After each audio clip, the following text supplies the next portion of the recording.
नमस्कार मित्रांनो, पारू या मालिकेच्या 23 ऑगस्टच्या भागामध्ये आपल्याला असं बघायला मिळतं की श्रीकांत आणि अहिल्या आता बोलत असतात. श्रीकांतला कळत असतं अहिल्याला टेन्शन आलंय, ती कसला तरी विचार करते आणि अहिल्या तिच्या भावाचा विचार करत असते. श्रीकांत म्हणतो, अहिल्या आता किती विचार करशील, तब्येतीची काळजी घे. त्यावरती म्हणते, अरे माणसं जपणं जास्त महत्वाचं आहे, तब्येतीचं काय एवढं. मला काय वाटतं श्रीकांत, आपण जाऊया का परत माघारी, फिरूया का आपण आपल्या मातीत, आपल्या मुळांपाशी परत जाऊया का आपण. मला असं वाटतंय हीच ती योग्य वेळ आहे आपल्या माणसांमध्ये जाण्याची. त्यावर श्रीकांत म्हणतो, अहिल्या ते आता एवढं सोपं नाहीये, आता खूप वेळ झालाय, उशीरही झाला आहे आणि आता आपण जाऊही नाही शकत तिकडे. अहिल्या म्हणते, का नाही जाऊ शकत, तेव्हा आपली मुलं लहान होती, आपला बिझनेस आकार घेत होता आणि प्रीतमच्या वागण्यामुळे आपल्याला टेन्शन होतं, पण आता तो देखील सुधारला आहे. आपली दोघंही मुलं उत्तमरित्या बिझनेस हँडल करताय, सगळं काही छान झालंय, आता बिझनेसही सेटल झालाय, मग काय हरकत आहे तिकडे जाण्यासाठी. श्रीकांत जरा विचार करत असतो. तेवढ्यात तिथे आता आदित्य येतो आणि आदित्य म्हणतो, आई. तेवढ्यात तो आईबाबांना बोलताना बघतो आणि म्हणतो, सॉरी सॉरी, बोला तुम्ही, मी येतो नंतर. आता अहिल्या म्हणते, थांब आदित्य, काय बोलायचंय तुला, बोल. आदित्य म्हणतो, अगं सकाळपासून तू जरा टेन्शनमध्ये वाटत होती म्हणून विचारायला आलो. त्यावर आता अहिल्या म्हणते, काही नाही रे, मला काही नाही झाले. श्रीकांत म्हणतो, अहिल्या तो आदित्य आहे, तुझ्या मनात काय चाललंय ना हे त्याला बरोबर कळतं. तू कितीही म्हणत असली ना काही झालं नाहीये तरी तो समजून घेईल. त्यावर आदित्य म्हणतो, म्हणजे काय झालंय. अहिल्या म्हणते, काही नाही झालंय, मला तुला काहीतरी सांगायचंय, पण मी योग्य वेळ आल्यावर तुला ते सगळं सांगेल. तू आता जाऊन झोप. आता आदित्य पण गुड नाईट करतो आणि तिथून निघून जातो. इकडे प्रीतम दिशाकडे आलेला असतो आणि तिला खूप बोलत असतो आणि म्हणत असतो, तुझी हिंमत कशी झाली ग ते निरागस गणीवर असे घाणेरडे आरोप करायला. पारू, मारुती मामा यांनी घरासाठी आपल्या किती काय काय केलंय, किती कष्ट वाहिले आणि इमानदारीने सगळं केलंय, आणि तू असा आरोप करते त्यांच्यावरती, तुला लाज नाही वाटत. त्यावर दिशा म्हणते, तुझा काय प्रॉब्लेम आहे. त्यावर प्रीतम म्हणतो, त्या पारूने आणि निरागस गणीने तुझं काय बिघडवलं हेच कळत नाही मला, त्यांच्या जीवावर का उठलीस तू. त्यावर आता दिशा म्हणते, बिघडवलंय ना, त्या पारूने एक वकील पाठवलाय माझ्याकडे तिची वकिली करायला, आणि तो माझा होणारा नवरा आहे, इथे माझ्यासमोर आत्ता उभं राहून तिची वकिली करतोय. प्रीतम म्हणतो, हे बघ, तोंड सांभाळून बोला, पारूविषयी काही बोलायचं नाही. तू माझ्याविषयी काय बोलली ना मी ऐकून घेईल, पण तिच्याविषयी काही बोलायचं नाही. आता दिशा म्हणते, हो मला कळायला हवं होतं आधी की तुला आणि त्या आदित्यला ना पारूशिवाय काही दिसतच नाही. त्या एका मुलीने तुम्हा दोघा भावांना वेड केलंय. तिकडे तो आदित्य सतत पारू पारू करत असतो आणि तू देखील आता तिची वकिली करायला इथे आलाय. प्रीतम म्हणतो, हे बघ, तोंड सांभाळून बोला जरा, पारू विषयी असं घाणेरडं बोलताना तुला लाज नाही वाटत कसलीच. आणि थांब आता, आईसमोर ना तुझं एक खरं रूप यायलाच हवं आणि तिला सांगायलाच हवं. त्यावर दिशा हसायला लागते आणि म्हणते, कोण सांगणार आईला, तू सांगणार आहेस का. हे बघ प्रीतम, तुला आता काहीही समजत नाही. आदित्य आणि सासू मॉमला तू अजूनही वाया गेलेला मुलगा वाटतो, एकदम युजलेस, त्यामुळे काय ऐकतील ते तुझं. त्यावर प्रीतम आता हसायला लागतो आणि म्हणतो, दिशा तुझे डोळे फुटले का, तुला दिसत नाही का सध्या काय चाललंय ते. त्यांचा माझ्यावर पूर्ण विश्वास बसला आहे आणि मी मीटिंग्स वगैरे हँडल करतोय, बिझनेस सांभाळतोय, हे बघून ते खूप खुश झालेले आहे सगळेच जण. आई आणि दादा यांचा तर प्रचंड विश्वास आहे माझ्यावर. तू बघितलं नाही का त्या दिवशी आईने काय सांगितलं ते. आईने तुला तू निघून जा असं सांगितलं आणि मी प्रेझेंटेशन हँडल करेल असं ती म्हणाली. प्रीतम म्हणतो, तुझी हकलपट्टी करायला ना मला 1 मिनिटही लागणार नाही. मी तुझं खरं रूप आता आईला लवकरात लवकर सांगणार आहे आणि आता तयारीला लाग. तिला धमकावून तो जातच असतो. तेवढ्यात तिथे दामिनी येते. दामिनी त्या दोघांचं बोलणं ऐकत असते. प्रीतम आता रागारागात उठून तिथून निघून जातो. दामिनी आतमध्ये येते आणि दिशाला म्हणते, काय ग दिशा, काय चालू होतं प्रीतमचं आणि तुझं. मी तुला सांगून ठेवते हा, प्रीतम फार सर्किट डोक्याचा आहे, तो कधीही काय करेल याचा भरोसा नाहीये, त्यामुळे त्याच्यापासून जरा लांब राहा. दिशा म्हणते, याला याची लायकी दाखवण्याची वेळ आली आहे. तो कितीही सर्किट डोक्याचा असू दे, पण मी त्याच्यापेक्षा 2 पावलं पुढं आहे आणि त्याचा आता कसा गेम करते ना हेच बघतो. आता दिशाची आई आलेली असते गुरुजींना सोबत घेऊन आणि प्रीतम दिशाच्या लग्नाचा मुहूर्त काढण्यासाठी. सगळेजण घरात जमलेले असतात. अहिल्या, श्रीकांत सगळे बसलेले असतात. आता दिशाची आई गुरुजींना म्हणते, गुरुजी, दिशा आणि प्रीतमच्या लग्नाचा मुहूर्त काढायचा आहे. शुभमंगल कार्य आहे, खूप मोठं कार्य आहे आणि त्यासाठी जवळचाच मुहूर्त काढा. यांची एंगेजमेंट होऊन खूप दिवस झाले, त्यामुळे आम्हाला आता लवकरात लवकर हे जबाबदारी पार पाडायची आहे. गुरुजी म्हणतात, हो, लग्न ही खूप मोठी जबाबदारी असते, विचारपूर्वकच निर्णय घ्यायला हवे. थांबा, मी बघतो पत्रिका आणि मुहूर्त काढतो. गुरुजी आता मुहूर्त काढून देतात आणि म्हणतात की गणपती उत्सवाच्या आठवड्यानंतर 3 आठवडे गेल्यानंतर रविवारचा मुहूर्त शुभ मुहूर्त आहे. त्यावर दिशाची आई म्हणते, गुरुजी तुम्हाला लवकरचा मुहूर्त काढायला सांगितला होता मी, म्हणजे काही पूजा वगैरे करायची असेल, काही प्रॉब्लेम असेल तर तेही सांगा, तेही करून टाकू. त्यावर गुरुजी म्हणतात, हाच मुहूर्त योग्य आहे. आता अहिल्या म्हणते, गुरुजी म्हणतायत ते बरोबर आहे. लग्न ही लवकरात लवकर उरकवून घेण्याची गोष्ट नाहीये. त्यात मला प्रीतमचं लग्न खूप थाटामाटात करायचंय आणि त्यासाठी वेळ लागणारच. आणि हे किर्लोस्कर घराण्याचं लग्न आहे, त्यामुळे हे लग्न व्यवस्थितच झालं पाहिजे. सगळ्या गोष्टी व्यवस्थित पार पाडल्या पाहिजे आणि त्यामुळे वेळ हा लागणारच. आणि लग्न ही घाईघाईत उरकवून घेण्याची गोष्ट नाहीये मीरा. त्यावर आता मीरा सुद्धा म्हणजे दिशाची आई सुद्धा शांत बसते. अहिल्या आता पारूला बोलवते आणि म्हणते, पारू सगळ्यांचं तोंड गोड करण्यासाठी काहीतरी घेऊन ये. पारू आता किचन मध्ये येते. तिच्या मागोमाग प्रिया पण येते. प्रिया म्हणते, पारू तुला हे जे काही चाललंय ते पटतंय का?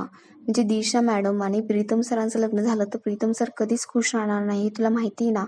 आणि अहिल्या मॅडमांना तिचा खरा चेहरा दाखवलाच पाहिजे.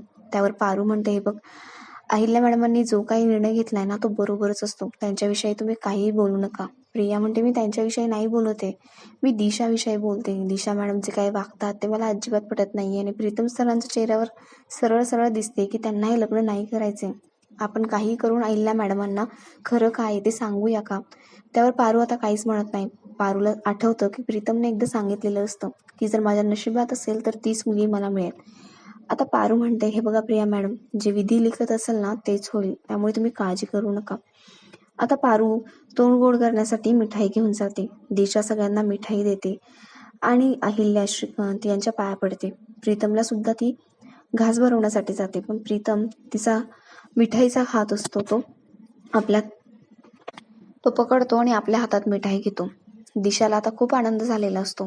दिशाची आई सगळं क्रेडिट दिशाला देत असते की दिशामुळे काय काय छान झालं, प्रीतम मध्ये कसे बदल झाले, हे सगळं ती सांगत असते. दिशा आता म्हणते, प्रीतम म्हणजे हे सगळं आपलं उरकलं असेल कार्यक्रम वगैरे, तर मला असं वाटतं की प्रीतमने आता ऑफिसला जावं. म्हणजे क्लायंटचा मला फोन येऊन गेला आहे आणि प्रीतमच्या आधीच्या प्रेझेंटेशनने ते खूप खुश आहे आणि त्याला परत प्रेझेंटेशन देण्यासाठी बोलवत आहे. त्यामुळे सासू मॉम तुमची हरकत नसेल तर प्रीतमला आता जाऊ द्यायचं का ऑफिसमध्ये प्रेझेंटेशन देण्यासाठी? प्रीतमला याची काहीच कल्पना नसते, त्याची काहीच तयारी झालेली नसते, पण प्रीतमला परत गोत्यात आणण्यासाठी दिशा सगळं करत असते. प्रीतम म्हणतो, हो दादाचा कॉल झाला की मी त्याला घेऊन जातो सोबत. दिशा म्हणते, अरे नाही, आदित्यला नेण्याची काहीच गरज नाहीये. तुला आता कॉन्फिडंट वाटतंय ना, तू आता प्रेझेंटेशन हँडल करू शकतोस, त्यामुळे तू एकटंच जावं असं मला वाटतं. माझा तुझ्यावर पूर्ण विश्वास आहे. आणि सासू मॉम ही बरोबर करते ना. त्यावर अहिल्या म्हणते, हो प्रीतम तू जा एकट्याने, तू करशील सगळं व्यवस्थित, मला माहितीये. दिशा म्हणते, बेबी जा ना, माझा तुझ्यावर खूप विश्वास आहे रे, तू करून दाखवशील, मलाही माहितीये. आता मीरा म्हणजे दिशाची आई म्हणते, बघितलं ना अहिल्या, प्रीतम मध्ये किती बदल झाले, हे सगळं माझ्या दिशामुळे झाले. तो आता आधीसारखा प्रीतम राहिलेला नाहीये. दिशा जेव्हा इथे नव्हती तेव्हाचा प्रीतम खूप वेगळा होता आणि आताचा प्रीतम खूप वेगळा आहे. दिशाचं इथे येण्याचं आणि प्रीतम सोबत लग्न करण्याचं एकमेव उद्दिष्ट आहे की प्रीतम मध्ये बदल घडवून आणायचे, त्याला सुधरवायचं. आता हे ऐकून प्रिया खूपच डिस्टर्ब होते. ती परत पारूच्या मागे मागे किचन मध्ये येते आणि पारूला म्हणत असते, पारू पाहिलंस ना, दिशाची आई सुद्धा तिच्यासारखीच आहे, खोटारडी, आणि सगळं क्रेडिट आपल्या मुलीला देते. मला माहिती ना प्रीतम सर कसे आहेत ते. प्रीतम सर नेहमी आपल्यामध्ये बदल घडवून आणण्याचा प्रयत्न करत असतात. ते खूप समजूतदार आहे, त्यांना जाणीव आहे आणि म्हणूनच त्यांच्यामध्ये बदल घडतायत. या दिशामुळे नाही, उलट ती त्यांना मागे खेचण्याचा प्रयत्न करते, नेहमी त्यांचा अपमान करण्याचा प्रयत्न करत असते.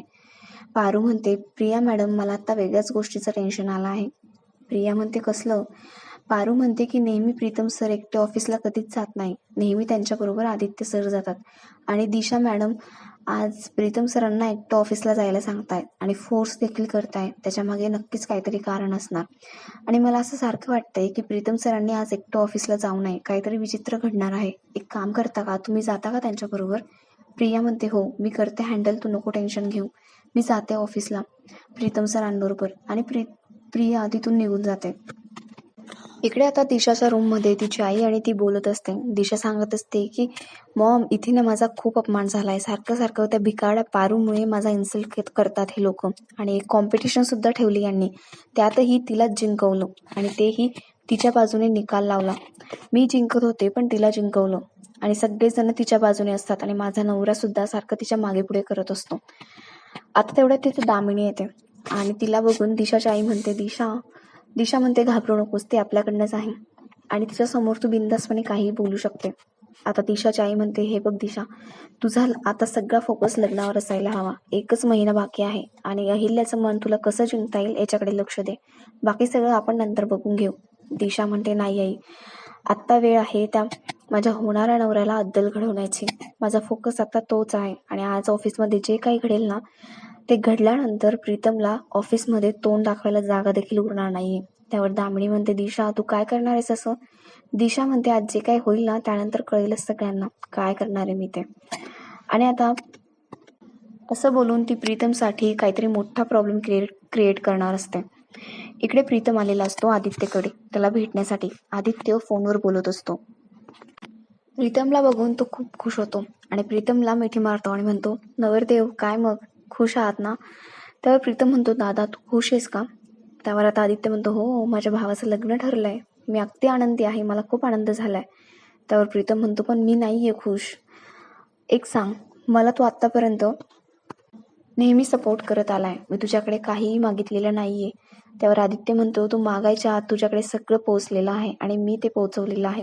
प्रीतम म्हणतो, आता मी तुझ्याकडे काय मागितलं तर देशील का? त्यावर आदित्य म्हणतो, मागून तर बघ, नाही दिलं तर नाव बदल माझं. प्रीतम म्हणतो, दादा थांबव नाही सगळं, मला नाही करायचं हे लग्न, माझी नाहीये इच्छा.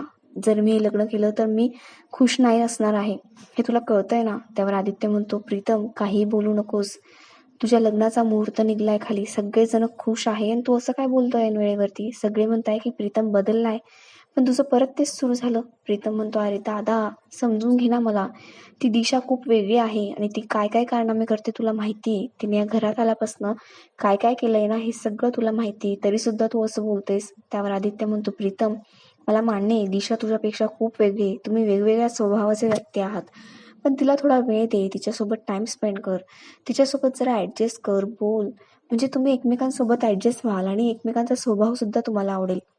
काही काळजी नको करू, सगळं काही ठीक होईल. प्रीतम म्हणतो, तुला मला समजूनच घ्यायचं नाहीये, तुला कळतच नाहीये मी काय म्हणतोय ते. आदित्य आता त्याच्यावर खूप चिडतो आणि म्हणतो, प्रीतम हे फायनल झालेलं आहे, तुझं लग्न दिशासोबतच होणार. आईने तुझी निवड केलेली आहे, काहीतरी विचार करूनच केली असणार ना?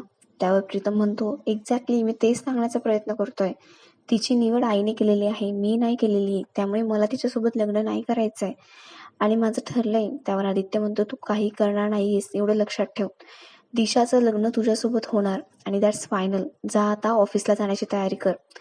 आणि तो प्रीतमला ऑर्डर देतो. प्रीतम तिथून रागारागाने निघून जातो. इकडे मात्र आदित्यला टेन्शन आलेलं असतं. तो विचार करायला लागतो की प्रीतम असं का म्हणतोय ते. आणि आपला आजचा हा भाग इथेच संपतो.